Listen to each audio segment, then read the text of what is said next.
Me siento muy feliz de estar aquí porque hace muchos años yo, cuando era un estudiante todavía, me acuerdo que venía, hice mis primeras prácticas en UTEC Garage, es ahí abajo. Y bueno, estar aquí hoy se siente muy bien regresar ya desde este lado, ¿no? Bueno, la charla de hoy la he titulado así, la ingeniería de datos como punto de partida. Yo soy ingeniero de datos, como se podrán imaginar. ¿Puedes ir a la siguiente, por favor? Como les dijera un poquito acá sobre mí, yo actualmente soy Senior Data Engineer en Encora.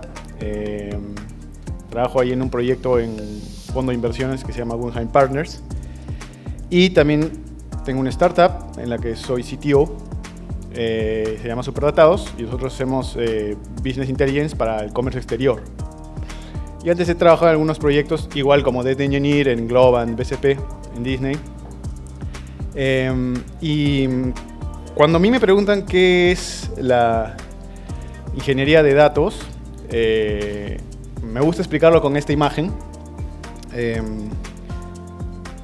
Nosotros, bueno, esto es un Lego, ¿no? Básicamente es el flujo de cómo sería un Lego, ¿no?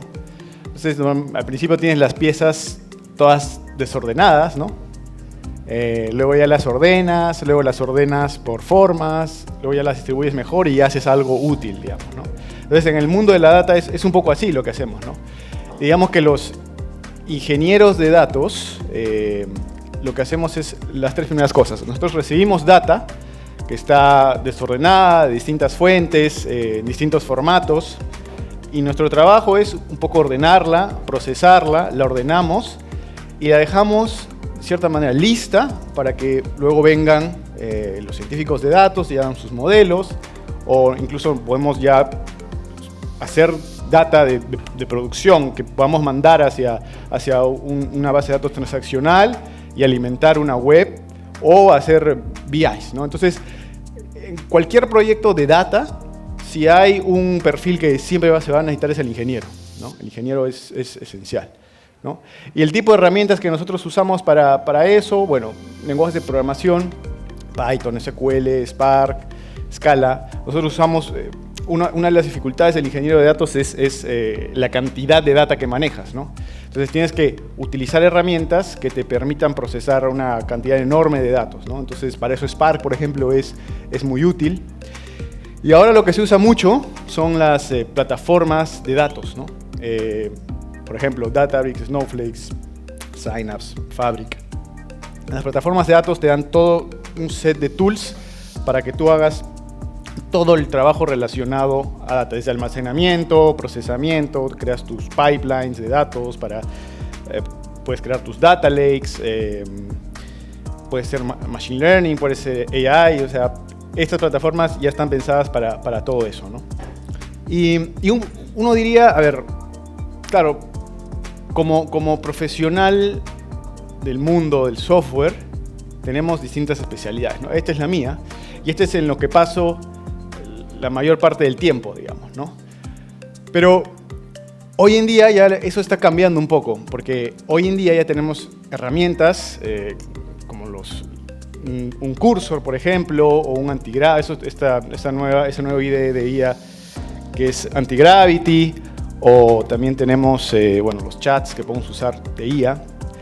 Ya estamos pasando de ser especialistas en un campo a poder o a necesitar conocer elementos fuera de nuestra área.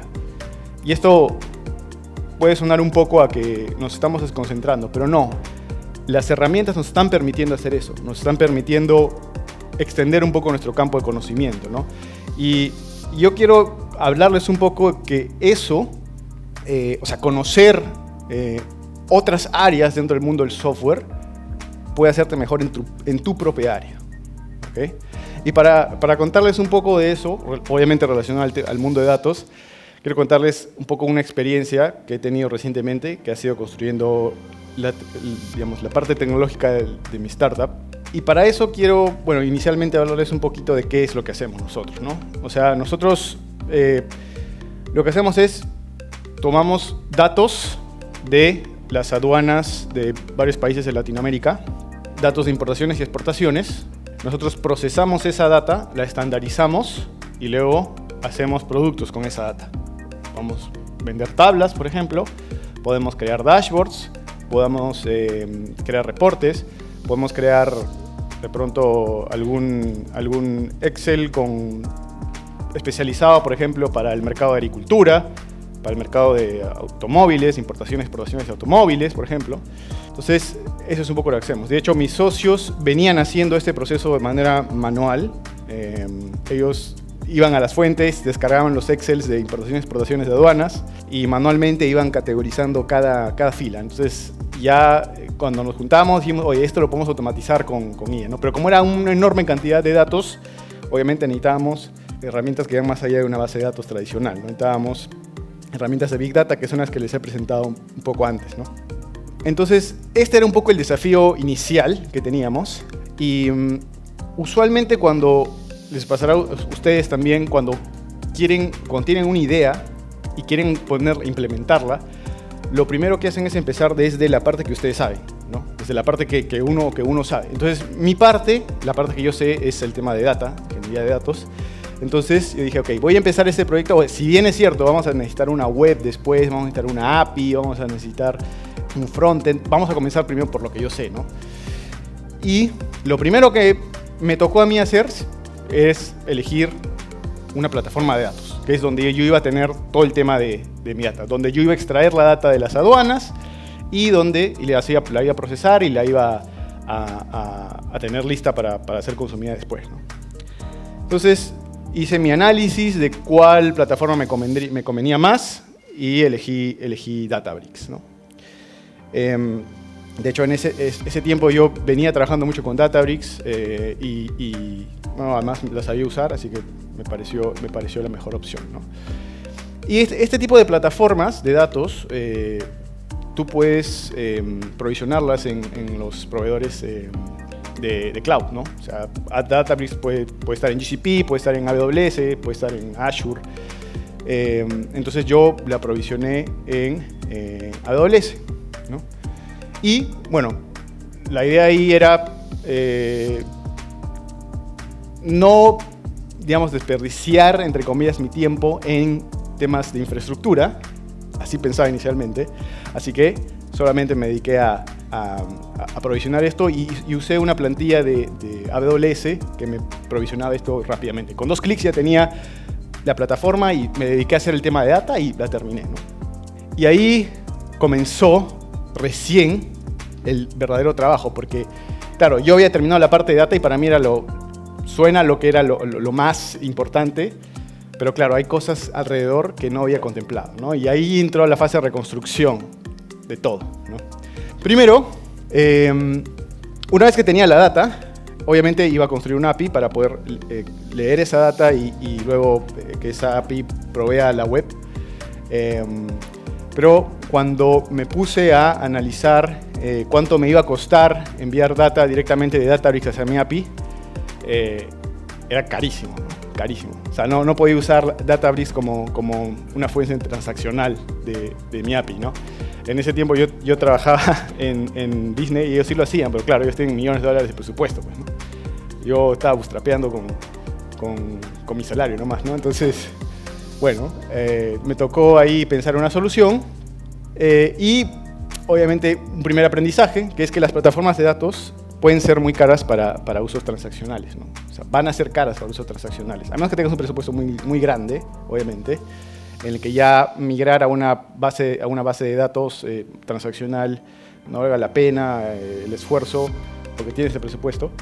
Si estás comenzando, no lo hagas así, ¿no? No uses la plataforma de datos. Úsala para manejar tu data, no para lo demás, ¿no? Entonces la idea fue, ok, ya vamos a poner algo en medio de la API y de Databricks, que es una base de datos transaccional. Entonces cuando yo tenía toda mi data procesada, la mandaba a una base de datos transaccional y de ahí se alimentaba la API, ¿no? Entonces me tocó en este caso conectar todo, ¿no? O sea, ahora tenía que un poco conectar todo. Y yo había cometido un error al principio, que fue cuando yo provisioné Databricks, como no me quise hacer problemas con temas de infraestructura, yo lo provisioné con una plantilla que tenía AWS, ¿no? El problema es que la plantilla que tenía AWS creaba un entorno de Databricks hermético. O sea, yo no podía conectar cosas, yo no podía conectar... Una VPC es un espacio, para los que no saben, una VPC es un espacio de recursos de nube que tú tienes en tu tenant de nube, ¿no?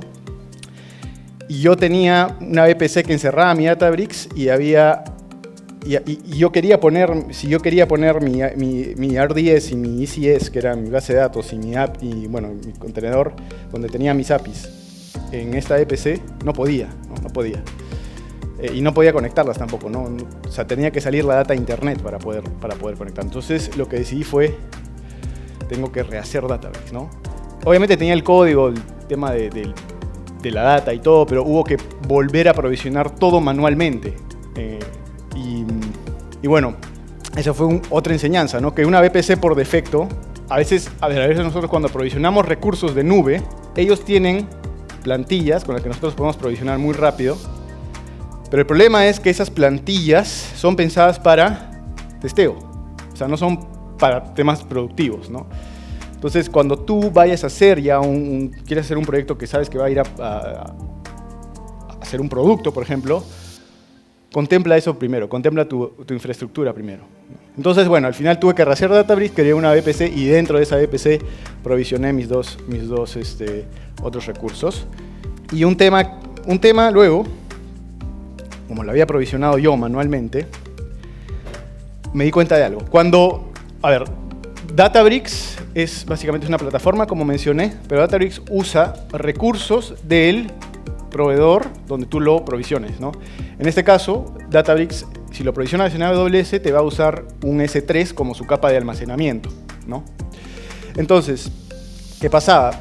S3 como recurso no vive en una VPC. O sea, los S3, cuando tú creas una instancia de S3, no vive dentro de una VPC, ¿ok?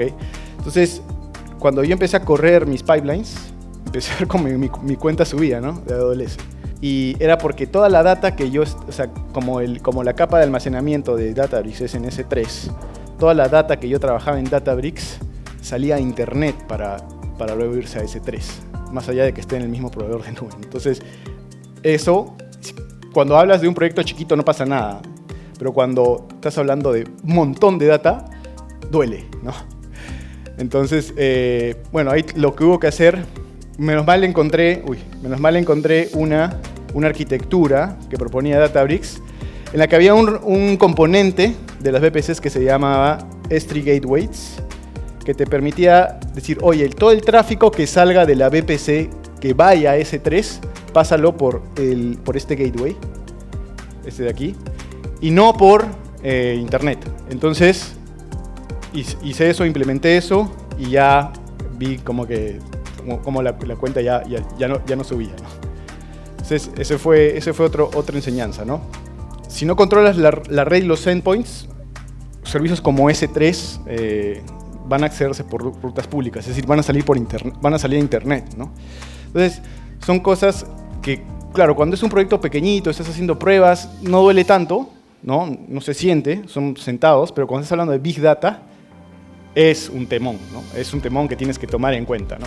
Y bueno, obviamente mejoré mi arquitectura, le puse un S3 Gateway Endpoint y ahora el tráfico a S3 salía por ahí.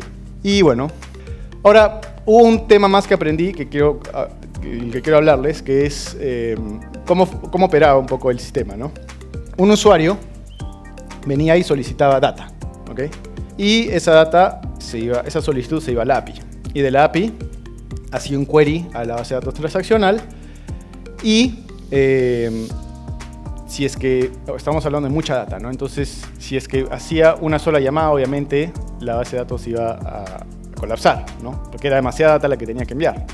Entonces, para eso, cuando tú trabajas con APIs, haces un tema de paginación, ¿cierto? Entonces, vas haciendo queries paginados hacia tu base de datos y vas devolviendo la solicitud por pedazos, digamos, ¿no? Entonces, le devuelves data paginada a tu usuario. Y, bueno, eso fue una solución para eso, pero luego hubo una necesidad de cliente, que es, oye, yo no quiero que me devuelvas datos en JSON, yo quiero que me devuelvas datos en un archivo, en un Excel que pueda descargar y ver mi data, pues, ¿no? Ok. Entonces, Pero ¿qué hacemos en ese caso, no? ¿Qué hacemos? Porque si queremos descargar un archivo, el archivo no puede ir por pedazos. De hecho, ese era un problema de nuestra competencia. Nuestra competencia tenía ese problema te pasaban los archivos por pedazos, ¿no? La data por pedazos, perdón, por pedazos en archivos Excel. Ok, tenemos que solucionar eso. Entonces, si lo hacemos con queries paginados y luego devolvemos eso, o sea, una opción era, ok, podemos armar todo el archivo, vamos a hacer varios queries a la base de datos y luego vamos armando el archivo en el servidor, en la API, ¿no? Pero el problema es que también puede colapsar, ¿no? Si tienes muchos archivos siendo creados simultáneamente, varios usuarios, puedes sobrecargar tu servidor. Entonces dijimos, ok, vamos a hacer una cosa media rara, que es, vamos a pedir, vamos a hacer la solicitud de archivo a la API, pero en lugar de ir a la base de datos transaccional, vamos a ir a Databricks. Y en Databricks vamos a generar un archivo y vamos a usar toda la infraestructura que tiene Databricks para generar ese archivo y lo vamos a guardar en un S3. Y cuando lo guardamos en un S3, podemos generar un link para que el usuario ya no descargue la data desde la API, sino directamente desde el S3, ¿no? Entonces le generamos un link encriptado y que ellos pueden descargar. Entonces ya con eso podemos generar archivos del tamaño que querramos, porque al final el peso de procesamiento se lo estamos pasando a la plataforma de datos y no está en la base de datos transaccional, ¿no? Y eso es un shift bien importante que hicimos a nivel de infraestructura, ¿no? Entonces el aprendizaje 4 era eso, ¿no? Cuando trabajas con archivos de datos masivos, la paginación no es suficiente, sobre todo porque, claro, puede ser paginación si quieres devolverle JSONs, pero si quieres devolverle archivos, que es lo que la gente probablemente va a quiere tener su Excel donde puedan ellos hacer sus observaciones, puedan crear sus gráficas, necesitamos procesos asíncronos que deleguen ese peso a las plataformas de datos, ¿no? Es decir, son arquitecturas que son ahora medias híbridas, en las que sí, le pedimos a nuestra base de datos transaccional ciertas acciones, ¿no? Pero también podemos jugar con transacciones con la plataforma de datos.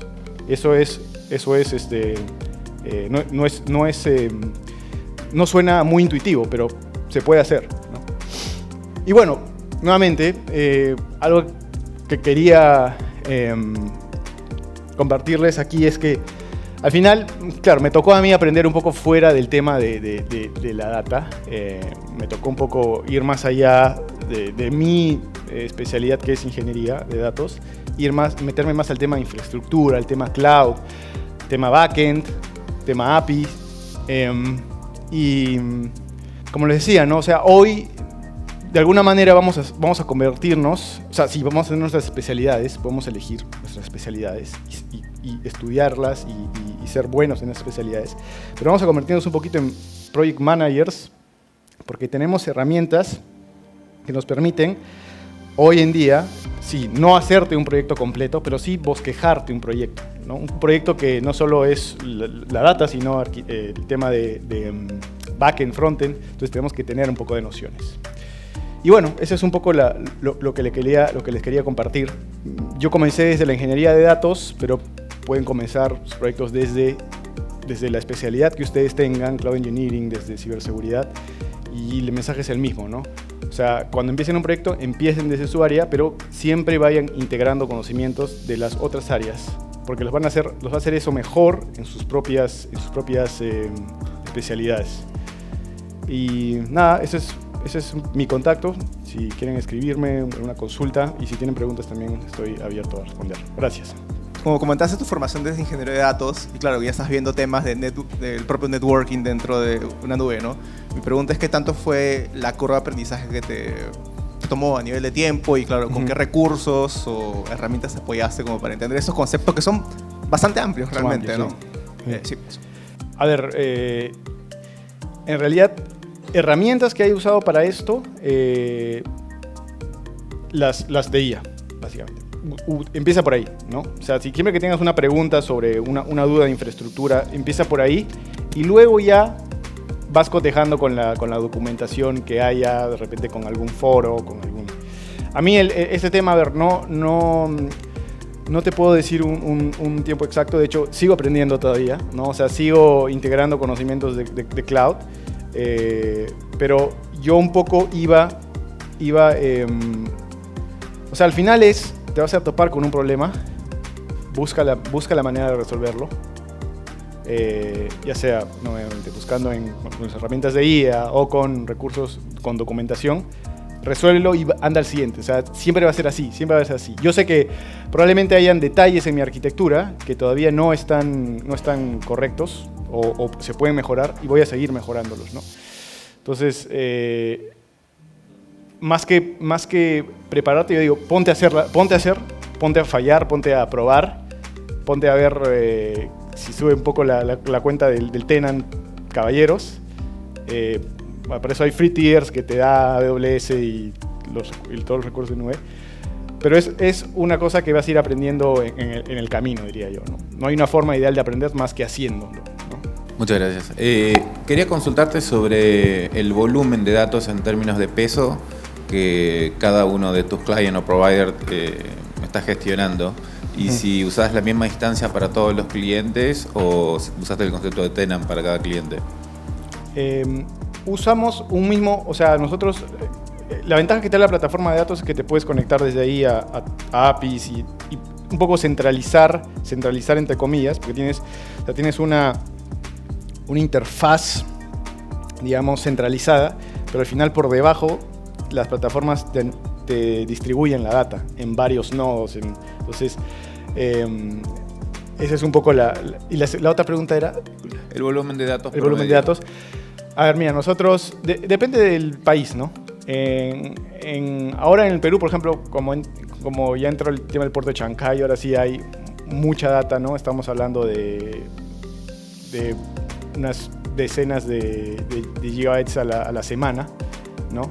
Entonces, no suena mucho, pero cuando tienes que cruzar esa data, tienes que verificar si está bien, tienes que hacer joins, y ahí ya se vuelve un cuello de botella, ¿no?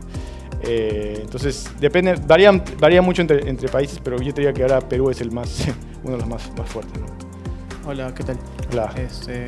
Bueno, yo actualmente estoy trabajando desarrollando ETLs, bastantes pipelines, y me he encontrado con el hecho de cómo medir la calidad de estos pipelines.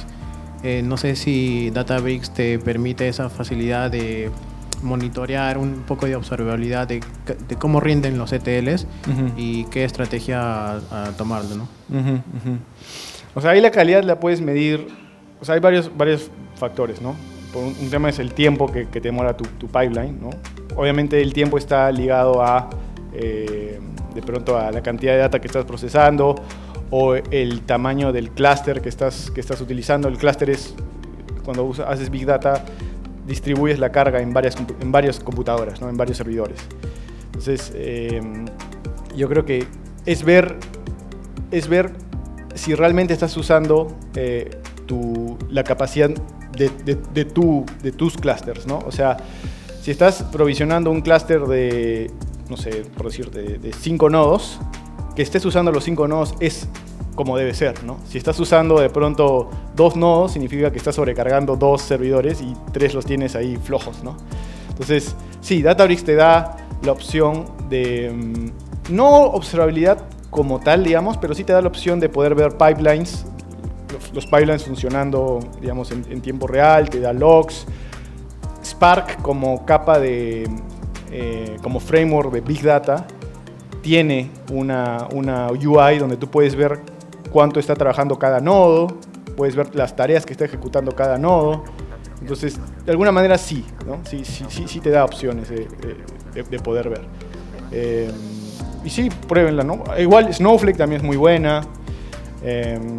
Fabric bueno, no es tan reciente, recién están sacando con buenos componentes también para data. Entonces hay opciones, ¿no? Pero sí, te diría que esas, ¿no? Mira el tema del uso de nodos en el clúster, que no se esté sobrecargando. Y si se están sobrecargando, también mira la opción de añadir un nodo más para descargar, ¿no? Todo el procesamiento. Hola Sergio, ¿qué tal? Hola. Quería consultarte qué fue lo que te motivó en introducirte en el mundo del comercio exterior a través de esta plataforma y qué diferencias hay, por ejemplo, de la aplicación que has desarrollado con VeryTrade. Ajá. A ver, lo que me motivó... yo... A ver, este era un problema que mi hermano y mi otro socio ya solucionaban manualmente, ¿no? O sea, ellos se metían usaban data muchas veces de Veritrade, de las aduanas, y ellos mismos iban manualmente, digamos, tienes una tabla donde tienes data de autos, de vegetales, todos los productos están en una sola tabla. Toda la información útil está en algunas columnas, ¿no? Entonces, ellos tenían que manualmente filtrar cuáles eran las que les interesaban. Si tenían un cliente de no sé, automóviles, veían, filtraban y sacaban la información que querían, ¿no? Entonces, yo ese tiempo estaba haciendo mi maestría y lo usé como tema de tesis, ¿no? O sea, en realidad la idea era, quería predecir un poco el precio de exportaciones agrícolas. Ese era mi goal, ¿no? Pero para eso tuve que construir el data lake. Entonces ya después vimos que era una opción, ¿no? Y las diferencias con Veritrade es parecido a Veritrade. Nosotros hemos, como digo, ¿no? Hemos optimizado algunas cosas internas. Dale, ya con esto acabo. Hemos optimizado algunas cosas internas y además nosotros lo que hacemos distinto es no solo damos la data genérica, sino nosotros la especializamos para cada industria. Y eso lo hacemos con IA. O sea, no te damos una tabla genérica, sino te damos una tabla especializada con las columnas que a ti te interesan como industria, ¿no? Esa es la idea. Y eso. Sí. Estamos. Listo, gracias. Muchas gracias, Sergio. Gracias.